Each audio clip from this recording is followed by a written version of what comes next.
This is day 70 of our daily Bible reading session. Judges, chapter 16. Now Samson went to Gaza and saw a harlot there, and went into her. When the Gazites were told, "Samson has come here," they surrounded the place and lay in wait for him all night at the gate of the city. They were quiet all night, saying, "In the morning, when it is daylight, we will kill him." And Samson lay low till midnight. Then he arose at midnight, took hold of the doors of the gate of the city and the 2 gateposts, pulled them up, bar and all, put them on his shoulders, and carried them to the top of the hill that faces Hebron. Afterward, it happened that he loved a woman in the valley of Sorek, whose name was Delilah. And the lords of the Philistines came up to her and said to her, "Entice him, and find out where his great strength lies, and by what means we may overpower him, that we may bind him to afflict him. And every one of us will give you 1,100 pieces of silver." So Delilah said to Samson, "Please, tell me where your great strength lies, and with what you may be bound to afflict you." And Samson said to her, "If they bind me with 7 fresh bowstrings, not yet dried, then I shall become weak and be like any other man." So the lords of the Philistines brought up to her 7 fresh bowstrings not yet dried, and she bound him with them. Now men were lying in wait, staying with her in the room, and she said to him, "The Philistines are upon you, Samson." But he broke the bowstrings as a strand of yarn breaks when it touches fire. So the secret of his strength was not known. Then Delilah said to Samson, "Look, you have mocked me and told me lies. Now, please tell me what you may be bound with." So he said to her, "If they bind me securely with new ropes that have never been used, then I shall become weak and be like any other man." Therefore Delilah took new ropes and bound him with them, and said to him, "The Philistines are upon you, Samson." And men were lying in wait, staying in the room. But he broke them off his arms like a thread. Delilah said to Samson, "Until now you have mocked me and told me lies. Tell me what you may be bound with." And he said to her, "If you weave the 7 locks of my head into the web of the loom." So she wove it tightly with the batten of the loom, and said to him, "The Philistines are upon you, Samson." But he awoke from his sleep, and pulled out the batten and the web from the loom. Then she said to him, "How can you say I love you, when your heart is not with me? You have mocked me these 3 times, and have not told me where your great strength lies."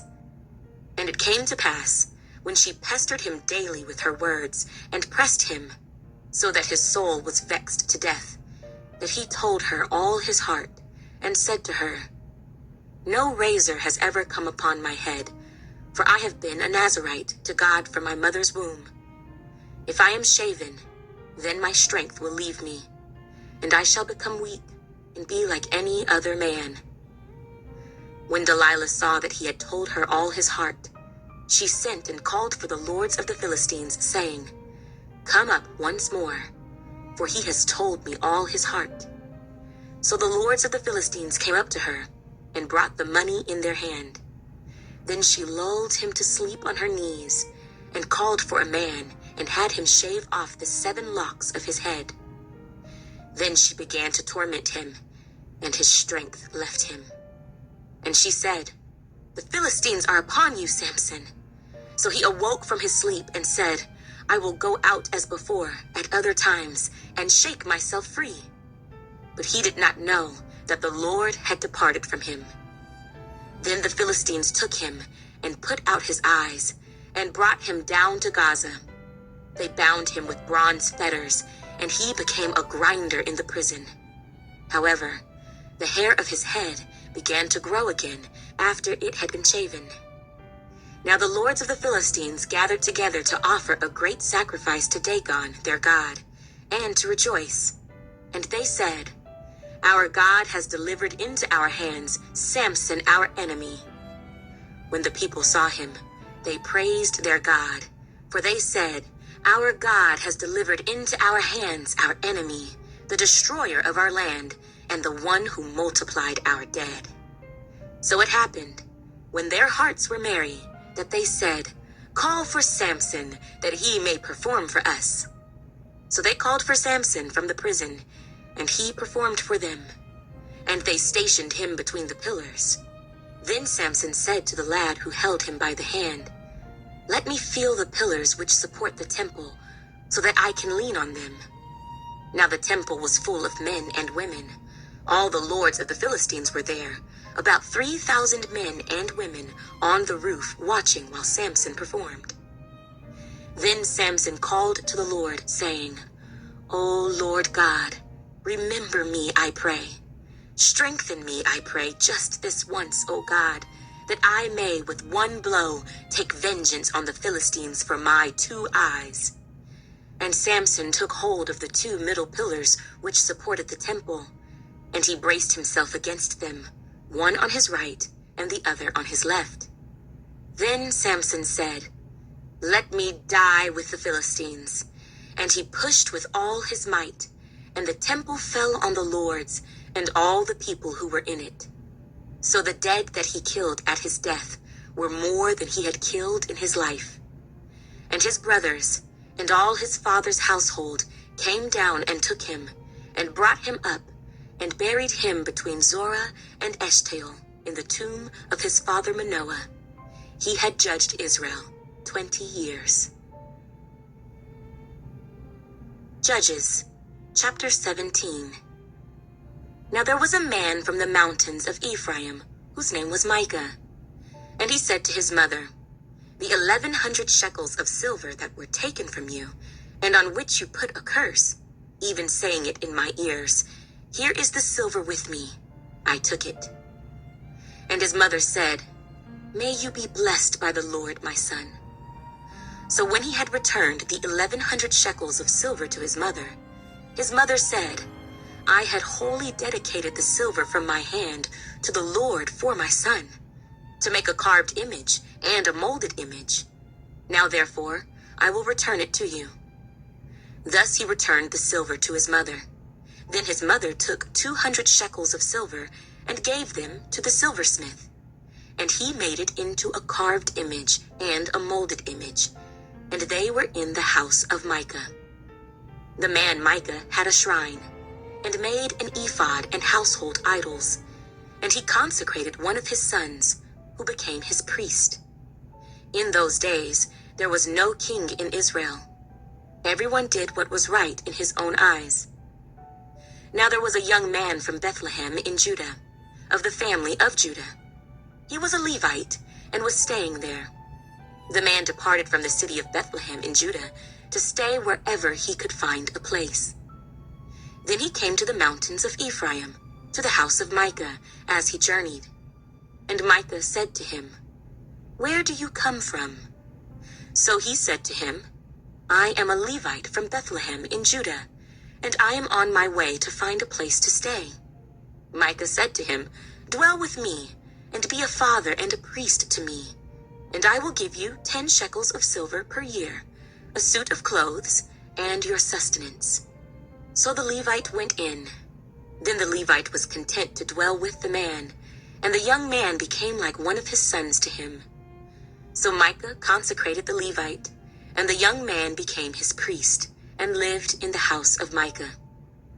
Then Micah said, "Now I know that the Lord will be good to me, since I have a Levite as priest." Judges, chapter 18. In those days there was no king in Israel. And in those days the tribe of the Danites was seeking an inheritance for itself to dwell in. For until that day, their inheritance among the tribes of Israel had not fallen to them. So the children of Dan sent 5 men of their family from their territory, men of valor from Zorah and Eshtaol, to spy out the land and search it. They said to them, "Go, search the land." So they went to the mountains of Ephraim, to the house of Micah, and lodged there. While they were at the house of Micah, they recognized the voice of the young Levite. They turned aside and said to him, "Who brought you here? What are you doing in this place? What do you have here?" He said to them, "Thus and so Micah did for me. He has hired me, and I have become his priest." So they said to him, "Please inquire of God, that we may know whether the journey on which we go will be prosperous." And the priest said to them, "Go in peace. The presence of the Lord be with you on your way."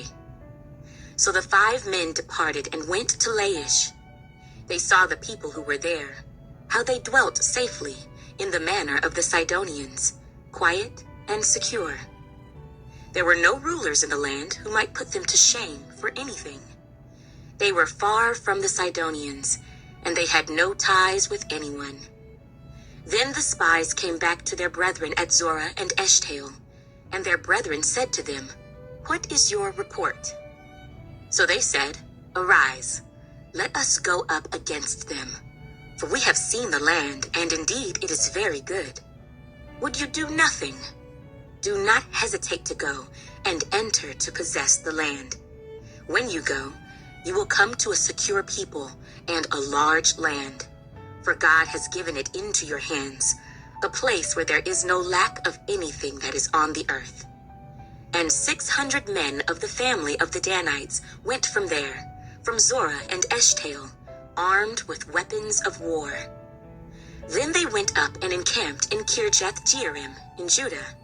Therefore they call that place Mahaneh-dan to this day. There it is, west of Kirjath-jearim, and they passed from there to the mountains of Ephraim, and came to the house of Micah. Then the 5 men who had gone to spy out the country of Laish answered, and said to their brethren, "Do you know that there are in these houses an ephod, household idols, a carved image, and a molded image? Now therefore, consider what you should do." So they turned aside there, and came to the house of the young Levite man, to the house of Micah, and greeted him. The 600 men armed with their weapons of war, who were of the children of Dan, stood by the entrance of the gate. Then the 5 men who had gone to spy out the land went up.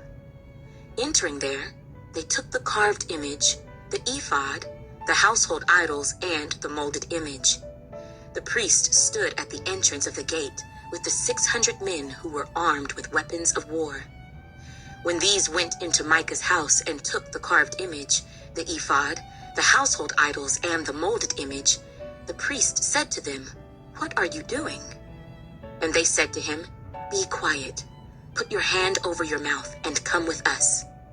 Be a father and a priest to us. Is it better for you to be a priest to the household of one man, or that you be a priest to a tribe and a family in Israel?" So the priest's heart was glad, and he took the ephod, the household idols, and the carved image, and took his place among the people. Then they turned and departed, and put the little ones, the livestock, and the goods in front of them. When they were a good way from the house of Micah, the men who were in the houses near Micah's house gathered together and overtook the children of Dan. And they called out to the children of Dan.